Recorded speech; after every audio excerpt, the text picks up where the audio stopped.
Student कैसे हैं आप? मैं अतुल सर और आज मैं लेके आया हूं मॉडल पार्ट थर्ड। इसके पहले मॉडल वर्ब्स के मैंने 2 पार्ट्स पढ़ा दिए हैं जिसमें मैंने मे माइट और कैन कुड वुड के यूजेस हमने आपको बताए। जिन बच्चों ने फर्स्ट और सेकंड पार्ट ना देखा हो वो लिंक में जाकर मेरे चैनल इंग्लिश स्कॉलर में जाकर देख लें, उसके बाद थर्ड पार्ट देखें। तो आइए आज हम थर्ड पार्ट में मैं लेकर आया हूं और डिस्कस करने वाला हूं मैं यूज्ड टू, मतलब यूज्ड टू का प्रयोग कहां करते हैं। पिछली क्लास में हमने आपको वुड की यूज पढ़ाए थे, आज हम डिस्कस करेंगे यूज्ड टू। यूज्ड टू का प्रयोग किन किन सर्कमस्टेंसेस में करते हैं, किन किन प्लेसेस में करते हैं और किस प्रकार के इसमें रूल्स बनते हैं, आइए हम डिस्कस करते हैं इन अ कॉम्प्रिहेंसिव वे। तो बेटा देखिए यहां पर यूज्ड टू लिखा है। पहला पॉइंट तो आपको यह ध्यान रखना है कि यूज्ड टू, जो यूज्ड टू लिखा है यह हैबिट बताता है। पास्ट की हैबिट को बताने के लिए, पास्ट की आदत को दर्शाने के लिए हम किसका प्रयोग करते हैं? यूज्ड टू का प्रयोग करते हैं। और एक चीज और गौर करना है आपको, पास्ट की हैबिट को ये तो बताता है, ये प्रेजेंट के लिए भी यूज होता है और फ्यूचर के लिए भी यूज होता है। जैसे पास्ट में आप कैसे यूज करेंगे? मैं वहां जाया करता था। प्रेजेंट में कैसे यूज करेंगे? मैं वहां जाया ही करता हूं। फ्यूचर में कैसे यूज करेंगे? मैं वहां जाया करूंगा। तो ध्यान रखना, पास्ट में भी यूज करते हैं, प्रेजेंट में भी यूज करते हैं और फ्यूचर में भी यूज करते हैं, तीनों में यूज करते हैं। पास्ट में कैसे यूज करेंगे, प्रेजेंट में कैसे यूज करेंगे, फ्यूचर में कैसे यूज करेंगे, हम डिस्कस करेंगे। तो आइए देखते हैं यूज टू। तो बेटा जो यूज टू आपका लिखा है, देखिए यूज टू जो बेटा आपका लिखा है पास्ट एक्शन के लिए, मतलब पास्ट की आदत को दर्शाने के लिए यूज टू का प्रयोग किया जाता है। एक तो पॉइंट आपका ये हो गया। दूसरा पॉइंट बेटा इसमें ये ध्यान रखना है, अगर यूज टू के पहले, ये जो यूज टू लिखा है, यदि यूज टू के पहले कोई हेल्पिंग वर्ब आपकी आती है या गेट शब्द आता है, मतलब कोई हेल्पिंग वर्ब यदि आती है, गेट शब्द आपका आता है, तो ध्यान रखना यूज टू के बाद जो भी मेन वर्ब होगी आईएनजी फॉर्म का प्रयोग करेंगे। और मैं बात कर रहा था कि यूज टू का प्रयोग प्रेजेंट में कैसे करेंगे। तो अगर यूज टू का प्रयोग प्रेजेंट में करना है तो यूज टू के पहले एचएमआर का प्रयोग करेंगे और उसके बाद यूज टू लेंगे, फिर वर्ब में जो मेन वर्ब होगी उसमें आईएनजी फॉर्म का प्रयोग करेंगे। अगर फ्यूचर में आपको यूज टू का प्रयोग करना है तो विल बी और शैल बी का प्रयोग करेंगे यूज टू के पहले, और उसके बाद यूज टू के बाद मेन वर्ब लेंगे, उसमें आईएनजी फॉर्म का प्रयोग करेंगे। पास्ट के यूज में ध्यान रखना सीधे भी बना लेते हैं और वाज वर्ब से भी आप बना सकते हैं। कहने का मतलब यूज टू के पहले वाज वर्ब का प्रयोग करना था तो वाज वर्ब का भी प्रयोग कर सकते हैं। लेकिन खास बात आपको यह ध्यान रखना है, यदि यूज टू पहले आप कोई हेल्पिंग वर्ब ले लेते हैं, चाहे वो इज हो, चाहे एम हो, चाहे आर हो, चाहे वाज हो, चाहे वर हो, चाहे विल बी हो, चाहे शैल बी हो, तो यूज टू के बाद जो भी मेन वर्ब होगी हमेशा आईएनजी फॉर्म का प्रयोग किया जाएगा। और एक वर्ड पर ये गौर करिए बेटा, गेट शब्द लिखा है। गेट आपका एक वर्ड है।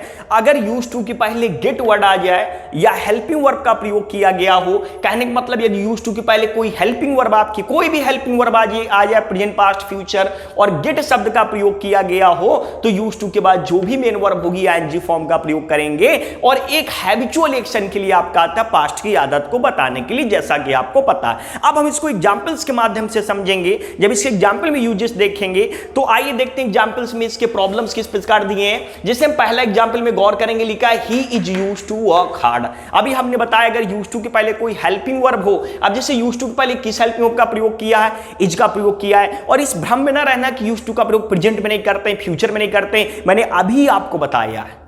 ध्यान रखेंगे कि यूज टू के पहले हेल्पिंग वर्ब यदि ले लेते हैं, और वो कोई भी हेल्पिंग वर्ब आ सकती है, प्रेजेंट की, पास्ट की, फ्यूचर की। अगर यूज टू के पहले कोई हेल्पिंग वर्ब हो तो यूज टू के बाद जो भी मेन वर्ब हो आईएनजी फॉर्म का प्रयोग करेंगे। तो यहां जो बेटा आपका वॉक लिखा है, हम इस वॉक को हटा के क्या करेंगे? वॉकिंग करेंगे। ओके, क्यों करेंगे? क्योंकि आगे वॉक क्या है बेटा? मेन वर्ब है। और आगे हार्ड जो लगा है वो क्या है? ये एडवर्ब है, जो कि मेन वर्ब की विशेषता कौन बताता है? एडवर्ब बताता है। इसके बाद हम दूसरा एग्जांपल बेटा देखेंगे, लिखा है he is used to hard work. अब देखिए यूज्ड टू के पहले बेटा क्या लिया है? हेल्पिंग वर्ब लिया है। लेकिन गौर करने वाली चीज है, यूज्ड टू के पहले हेल्पिंग वर्ब लिया है, लेकिन यूज्ड टू के बाद बेटा मेन वर्ब नहीं है, या हार्ड मेन वर्ब नहीं। अगर यूज टू के तुरंत बाद मेन वर्ब आएगी तो आईएनजी फॉर्म का प्रयोग करेंगे, और तुरंत बाद मेन वर्ब नहीं आ रही तो आईएनजी फॉर्म का प्रयोग नहीं करेंगे। मतलब ये वाक्य आपका पूरा क्या है? सही है, नो एरर है।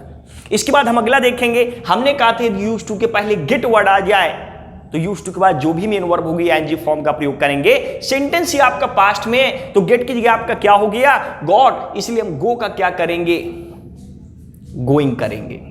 ओके, अब इसके बाद बेटा हम डिफरेंस देखेंगे between would and used to, क्योंकि वुड और यूज्ड टू दोनों पास्ट की आदत बताने के लिए जैसा कि करते हैं, लेकिन दोनों में माइनर डिफरेंस क्या है। यदि ऑप्शन में दोनों दे दिए जाएं तो हम कब वुड लगाएंगे और कब यूज्ड टू का प्रयोग करेंगे, आइए जरा देखते हैं। तो बेटा अब देखिए, एक तरफ यहां पर वुड है, एक तरफ यहां पर यूज्ड है। 2 पॉइंट्स आपको ध्यान रखना है। इट इज यूज्ड मतलब जो वुड है इसका प्रयोग किया जाता है when we establish the past time frame before. कहने का मतलब जो टाइम होता है, जो एक्शन होता है, जो टाइम फ्रेम होता है, यदि हम उसको पहले लेंगे तो हम वुड का प्रयोग बाद में करेंगे, और यदि हम उसको बाद में लेंगे तो हम यूज्ड टू का प्रयोग पहले करेंगे। वुड का प्रयोग सिंगल सेंटेंस में नहीं करेंगे। कहने का मतलब वुड और यूज्ड टू कब आएगा, यदि टाइम फ्रेम जो आपका होता है, मतलब जैसे जब मैं बच्चा था वहां जाया करता था, जब मैं छोटा था वहां खेला करता था, जब मैं किड था मैं वहां रहा करता था। तो जब मैं था, ये टाइम इंडिकेट है, टाइम फ्रेम आपका टाइम फ्रेम है। तो टाइम फ्रेम यदि हम पहले लेंगे तो वुड का प्रयोग बेटा कहां पर करेंगे, बाद में करेंगे, ध्यान रखेंगे। और टाइम फ्रेम अगर हम बाद में लेंगे तो यूज्ड टू का प्रयोग पहले करेंगे। दूसरा पॉइंट बेटा ध्यान रखना है, जो वुड है it is not used with stative verb, मतलब वुड का प्रयोग स्टेटिव वर्ब के साथ नहीं करते हैं। कौन कौन से, बी, लव, फील, सिम। और इसमें सबसे इंपॉर्टेंट बेटा आपका बी है, क्योंकि ज्यादातर क्वेश्चन 90% क्वेश्चन बी से ही पूछा गया है। अगर बी वर्ब दिया हो, स्टेटिव वर्ब भी दिया हो तो ध्यान रखेंगे इसके साथ वुड का प्रयोग नहीं करते हैं। हैबिचुअल केस में किसका प्रयोग करेंगे, यूज्ड टू का प्रयोग करेंगे, और जबकि स्टेटिव केस में आपका यूज्ड टू का प्रयोग किया जाता है। तो आइए जरा देखते हैं। लिखा when I was a child, जब मैं बच्चा था। तो जब मैं बच्चा था ये बेटा आपका क्या है, टाइम फ्रेम है। कौन सा है, पास्ट टाइम फ्रेम पहले ले लिया, और हमने कहा था कि टाइम फ्रेम आप पहले ले लेंगे तो फिर बेटा हम यहां पर किसका प्रयोग करेंगे, वुड का प्रयोग करेंगे। मतलब वो जो टाइम फ्रेम होता है ना भाई, वुड का प्रयोग अगर पास्ट में यूज कर रहे हैं तो आपको टाइम इंडिकेट करना पड़ेगा। अब ऐसे नहीं कर देंगे I would go there, when आपको इंडिकेट करना पड़ेगा कि जब मैं एक बच्चा था मैं वहां जाया करता था, वहां खेला करता था। तो यहां पर टाइम फ्रेम है when I was a child, तो वुड लगेगा, यहां यूज्ड टू का प्रयोग नहीं करेंगे।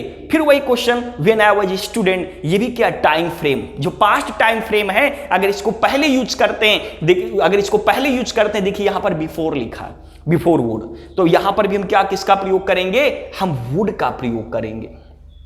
इसके बाद बेटा आपका तीसरा, देखिए यहां पर क्या लगा बेटा, बी वर्ब लगा है, और हमने कहा था अगर बी वर्ब आपका स्टेटिव वर्ब है तो हम वुड का प्रयोग नहीं करेंगे, किसका प्रयोग करेंगे, यूज्ड टू का प्रयोग करेंगे। तो यहां पर बच्चे हम किसका प्रयोग करेंगे, यूज्ड टू। ओके, इसके बाद अगला हम देखेंगे आई इन शिकागो। अब देखिए जो बेटा टाइम फ्रेम आपका जो आपका पार्ट है वो बाद में आया, अगर पहले आता है तो वुड लेते हैं, और यदि बाद में आएगा तो यूज्ड टू का प्रयोग करेंगे। तो यहां पर हम किसका प्रयोग करेंगे, यूज्ड टू का प्रयोग करेंगे। ओके, इसके बाद अगला देखेंगे I was used to go there with my friends. अब देखिए यूज्ड टू बेटा यहां पर लिखा है, और यूज्ड टू पहले आपने वाज क्या ले लिया, हेल्पिंग वर्ब, और यूज्ड टू के पहले कोई यदि हेल्पिंग वर्ब आपकी आ जाएगी तो यूज्ड टू के बाद जो भी मेन वर्ब होगी उसमें हमेशा एनजी फॉर्म का प्रयोग करेंगे। तो इस गो का हम क्या कर देंगे, गोइंग। ओके, तो बेटा ये था आपका यूज्ड टू जो मैंने आज डिस्कस किया हुआ है। अब इसके आगे हम अगला मॉडल वर्ब डिस्कस करेंगे। कल जो मैं 4th पार्ट लेकर आने वाला हूं मॉडल वर्ब्स का, तो ये आज के 3 पार्ट्स थे। अब जो कल आपका 4 पार्ट्स होगा, बाकी के बचे हुए मॉडल वर्ब्स मैं डिस्कस करूंगा। जहां कोई दिक्कत हो आप तुरंत क्वेश्चन कर सकते हैं, कमेंट कर सकते हैं, पूछ सकते हैं। तो thanks for watching this video and wait for the next.